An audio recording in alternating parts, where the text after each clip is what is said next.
Բարև ձեզ սիրելի ժողովուրդ, շնորհակալություն, որ ժամանակ եք տրամադրել, եկել եք մեր հետ հանդիպման, շնորհակալություն Արթուր ջան, լավ խոսքերի, բարի մաղթանքների համար, ասեմ, որ Արթուր ինքը խնդրեց, ասաց քարոզարշավը եկեք առաջինը կենտրոնից սկսենք, ես էլ ասեցի իսկ ինչու ոչ, իսկ ինչու ոչ կենտրոնից, Երևան քաղաքից ու Երևան քաղաքի կենտրոն համայնքից։ Սիրելի ժողովուրդ, նախ ուզում եմ շնորհավորել մեր ժողովրդին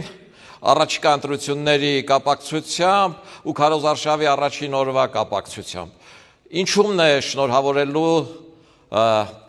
ցանկությանս, իմաստն ու բովանդակությունը։ Նայեք տարածաշրջանի մեր հարևան երկրներին, մնացած բոլորում, եթե վաղ ընտրություն լիներ,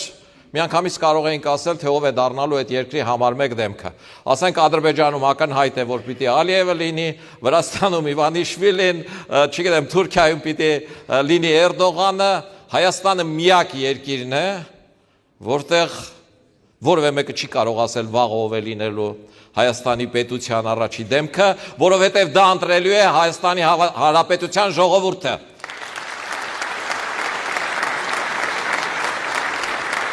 Եվ այդ պատճառով է, որ ուզում եմ շնորհավորել մեր ժողովրդին այս ընտրությունների քարոզարշավի առաջին օրվա կապակցությամբ, ուզում եմ, որ այս քարոզարշավը անցնի խաղաղ, անցնի հանդուրժողականության մթնոլորտում, անցնի փոխադարձ գաղափարական բանավեճերի ու գաղափարական մոտեցումների հակադրության համատեքստում, ոչ թշնամանքի եւ հաջողություն եմ մասնակցում բոլոր այն ուժերին, ովքեր հույս են տածում, որ այս ընտրություններում իրենք կարող են ներկայանալ մեր ժողովրդին եւ կարող են օգտակար լինել մեր ժողովրդին ազգային ժողովում աշխատելով։ Ուզում եմ նաեւ առիթից օգտվելով շնորհավորել Երկրապահ կամավորականների միությանը, այսօր կամավորականների միության օրն է, նրա հավերժ նախագահ Վազգեն Սարգսյանին, նրա այսօրվա նախագահ Սասուն Միքայելյանին։ Նաեւ Երկրապահի ողջ կազմին, առավել եւս այն տղեկին, ովքեր իրենց կյանքը տվեցին այդ պատերազմում, ովքեր անշահախ խնդիր, կամավորական սկզբունքով, մահաճկների առաջ ունենալով գնացին այդ պատերազմի եւ իրենց տված կյանքի արդյունքն է, որ մենք այսօր ունենք ինքնիշխանություն, ունենք Հայաստանի Հանրապետություն։ Փառք ու պատիվ այդ տղեկին։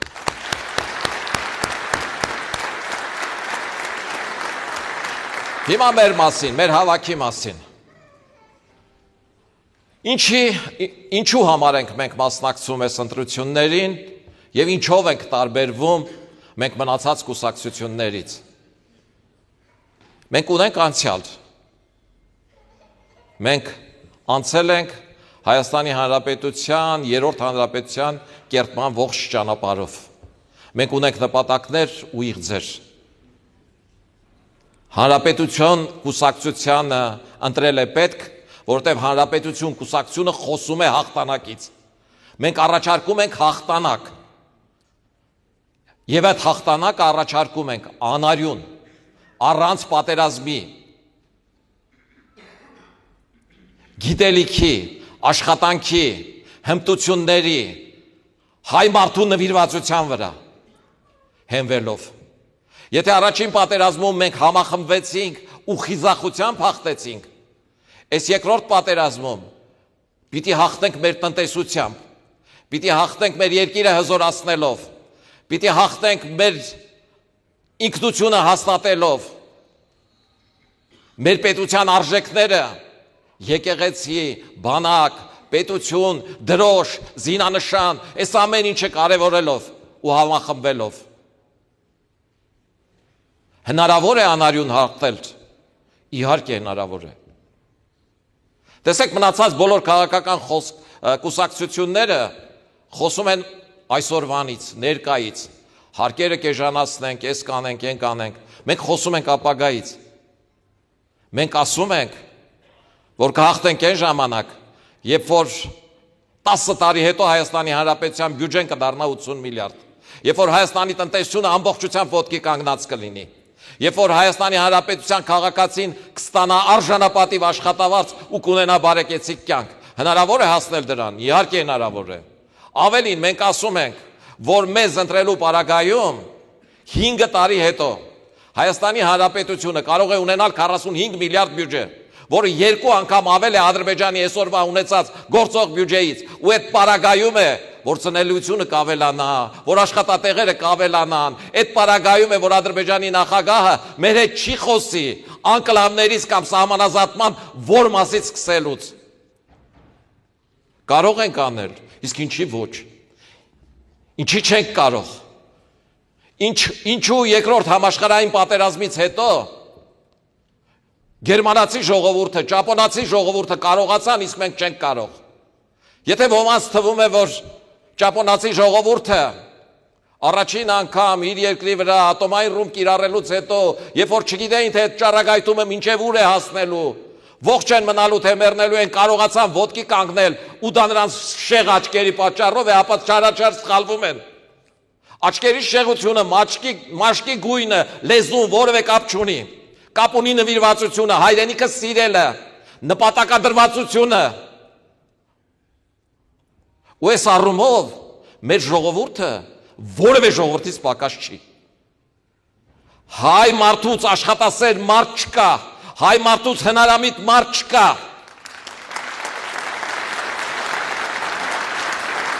Մենք գիտելիքով, աշխատասիրությամբ, մեր հմտություններով իսկապես կարող ենք մեր երկիրը դարձնել այս տարածաշրջանում ամենաարագ զարգացող երկիրը։ Իսկ 10 տարի հետո, երբ որ Հայաստանի Հանրապետության բյուջեն կլինի 80 միլիարդ,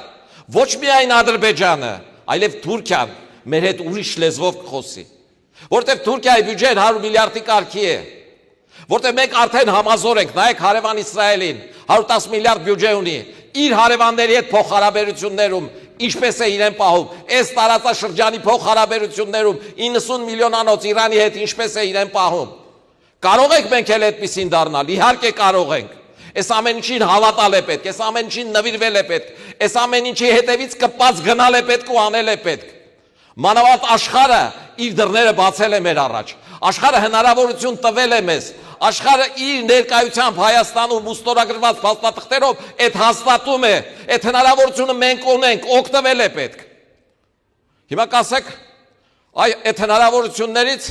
քաղաքացիական պայմանագիրը օգտվում է ու քայլեր անում է։ Այո, քաղաքացիական պայմանագիրը օգտվում է, ինչ որ քայլեր անում է, բայց հավատացեք, առանց մեզ ինքը չի կարող այդ ամբողջական անել։ Իր այդ առանց քայլերը կիսատ պրատ են լինելու։ Մեր ներկայությունն է ազգային ժողովում, որ Հայաստանի Հանրապետության ինքնություն, Հայաստանի Հանրապետության տնտեսական նկարագրի, Հայաստանի Հանրապետության մարդագրական նկարագրի կերպարը փոխելու է։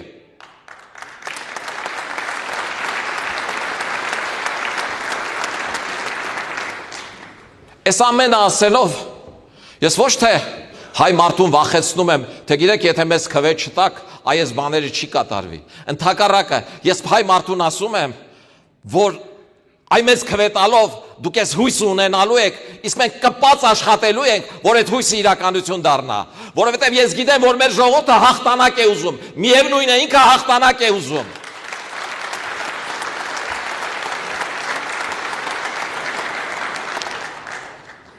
Հաղթանակի գնացող այդ քայլերը մենք մանրամասը նկարագրել ենք։ Ես քաղաքականություն եմ եկել տնտեսությունից։ Ես պոլիտեխնիկական կրթություն ունեմ։ Ես թվեր հաշվել գիտեմ, մաթեմատիկայից լավ եմ։ Ու այն ամեն ինչ ներկայացնում եմ տարեթվերով, եղած արտադրանքի չափով, քանակով, երբ, ինչքանով, դրանք հիմնավորված են, դրանց որևէ մեկը չի կարող հակազդել։ Ասեմ ավելին, որպես ապացույց, 2 տարի առաջ այդ նույն լեռնամետալուրգիայի թեմայով, հանքերը շահագործելու թեմայով,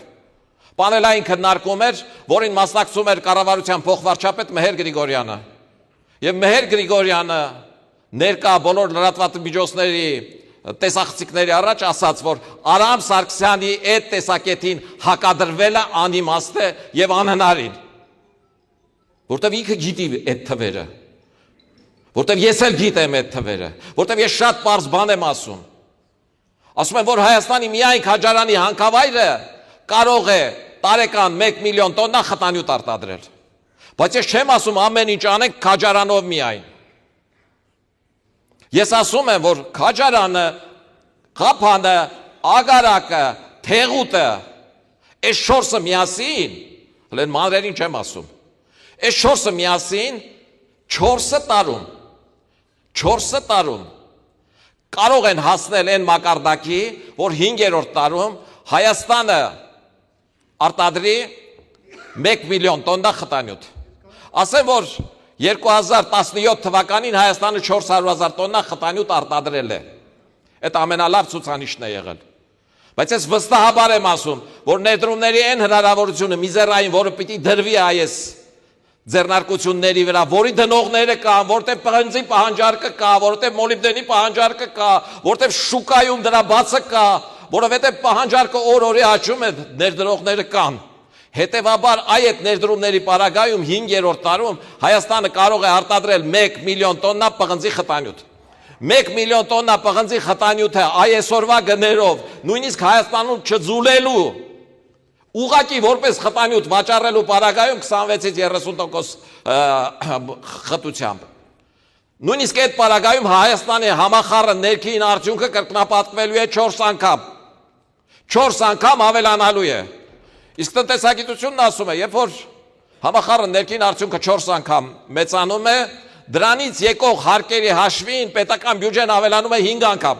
Այսօր Հայաստանի Հանրապետության բյուջեն 9 միլիարդ է, Հայաստանի Հանրապետության բյուջեն 5 անգամ բազմապատկելու դեպքում դառնում է 45 միլիարդ, ով է սրան դեմ։ 9 անգամ 5-ը 45 է անում, որևէ մեկը չի կարող իմ հետ պետազրում վիճել, չի կարող ուղարկի։ Իսկ որ 45 միլիարդը 2 անգամ ավելին է, քան 22 միլիարդը, որ Ադրբեջանի բյուջեն է, այդ միանշանակ է։ Որ Ադրբեջանի բյուջեն չի աճում, այդ միանշանակ է։ 2023-2025 թվականներին Ադրբեջանի բյուջեն կտրուկ նվազել է, Ադրբեջանը ընդերքից 20% պատկաստ նավթ է հանել, իսկ Ադրբեջանի բյուջեի 83%-ը նավթի վրա է։ Ինչու է 20% պակաս հանել, երբ որ նավթամթերքի պահանջարկը այդքան մեծ է, շատ պարզ պատճառով։ Հին հանքավայրերը սպառվում են, նոր հանքավայրեր չեն բացվում, դրանք դեռ չեն գտնվել։ Ժողովուրդ, մենք հաղթելու հնարավորություն ունենք, մենք այդ հնարավորությունը չպիտի կորցնենք։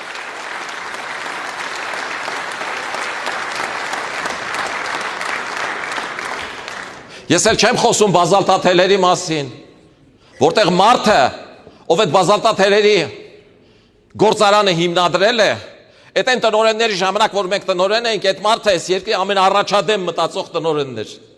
Այս ժամանակ ոչ մեկը բազալտաթելի մասին չէր մտածում։ Ու ես այդ բազալտաթելի մասով գնացել եմ, արել եմ միմիայն այն բանի համար, որ այդ մարդու աշխատանքը գնահատվի, բայց մեր ժողովուրդը գնահատեց, դու տեսակ ինչքան դիտումներ ունեցավ։ Դուք տեսակ թե ինչ դիտումներ, ինչ հնարավորություն բացեց։ Այսինքն հայ մարդու պրպտուն միտքը, հնարավորությունը, եթե գնահատես, տեղից պոկես, բազալտաթելի արտադրության պարագայում, եթե այդ գործարանը սկսի աշխատել, այդ գործարանը բազալտաթելի արտադրությամբ այսօրվա Հայաստանի Հանրապետության հիմնական դոլար ապահովող Քաջարանի պղնձամոլիբդենային կոմբինատի չափ այսօրվանու չափ հարկ կտա։ Ընդամենը 80 միլիոն դոլար գումար է ներդրել պետք այդ գործարանում։ Պետությունը կարող է այդ գումարը էժան վարկի միջոցով տրամադրել։ Մեր պարագայում այո, որովհետև մենք գտնում ենք, որ պետությունը պիտի մասնակցի տնտեսությանը զորացմանը,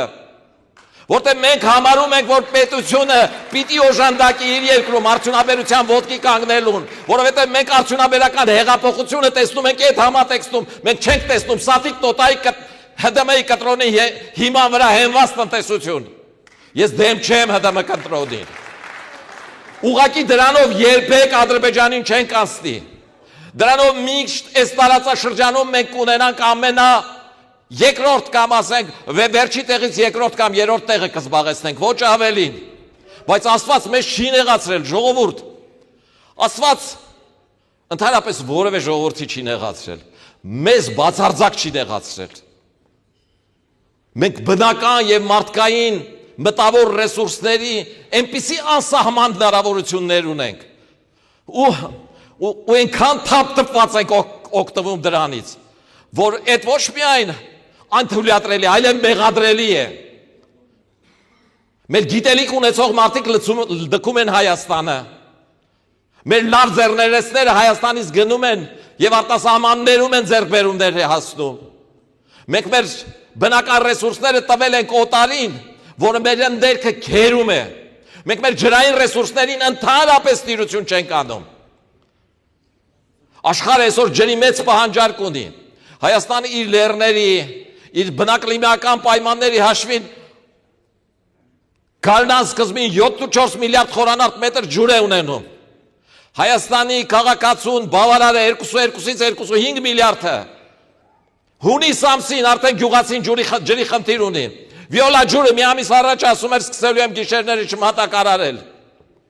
Այ էս է եղել մեր կառավարումը։ Ժողովուրդ, նորից եմ ասում։ Քաղաքացիական պայմանագիրը քայլ դանդաղ էս բաները կանի, բայց անելու է կիսատ պրատ։ Եթե ուզում եք, որ Հայաստանում հանքարդյունաբերությունը վերածվի լեռնամետալուրգիայի, որ պղնձի խտանյութից ստանան խողովակ, ստանան հաղորդալար, որ պղնձի խտանյութից ստանան էլեկտրոնիկայի ապրանքներ, ձեր քվեն տվեք մեզ։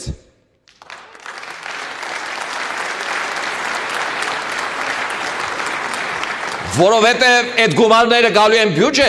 եւ այդ գումարներից է լրացուցիչ գումար գնալու նոր ստեղծված ընտանիքներին,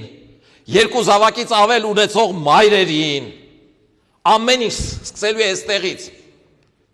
Այդտեղի եկած գումարն է, որ գնալու է գիտության ու կրթության վրա։ Այ բազմաթիվ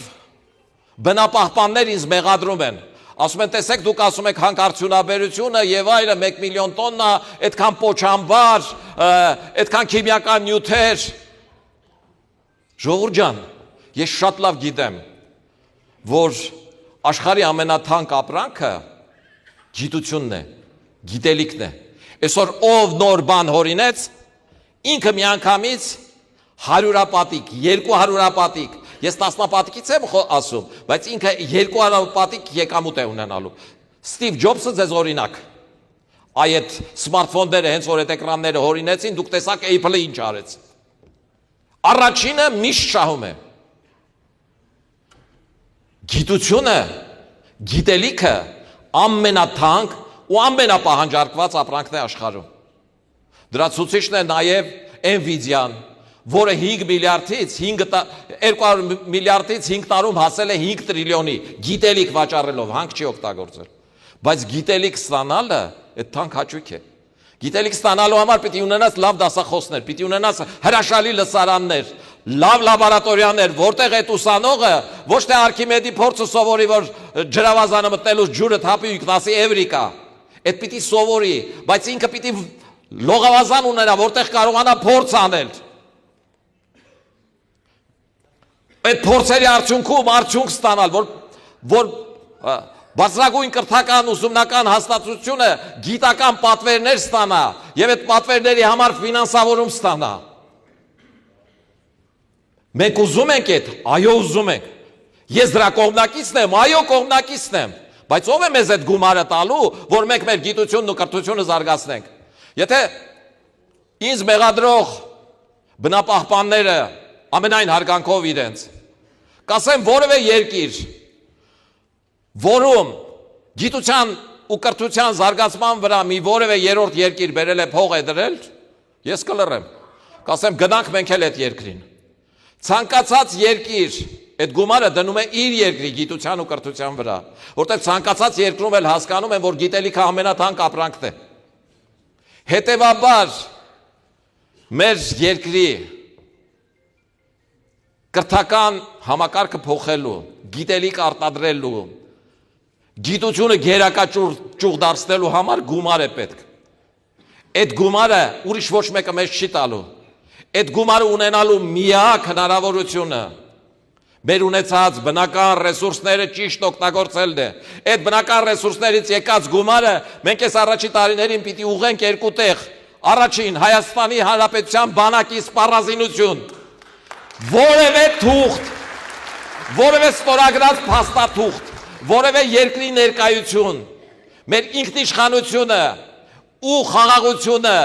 անվտանգ դարձնել չի կարող, բացի Հայաստանի Հանրապետության բանակից։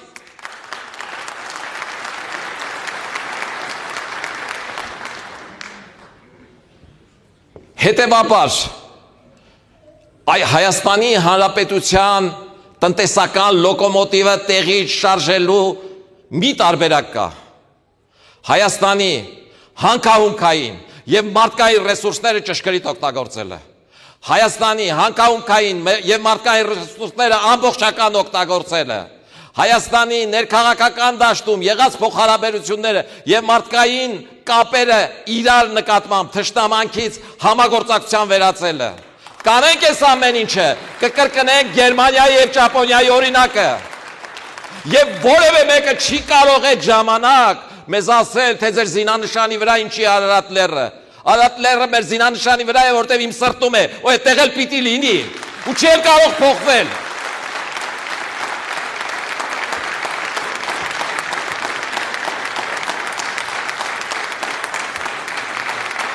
Շնորհակալ եմ։ Ու վերջում այս ամենը ինչի համար պիտի արվի։ Ինչու համար մեր ժողովուրդը պիտի քվետա մեզ։ Շատ պարզ, ապագայի համար, երեխաների համար, քեզ համար, Հայաստան, քեզ համար։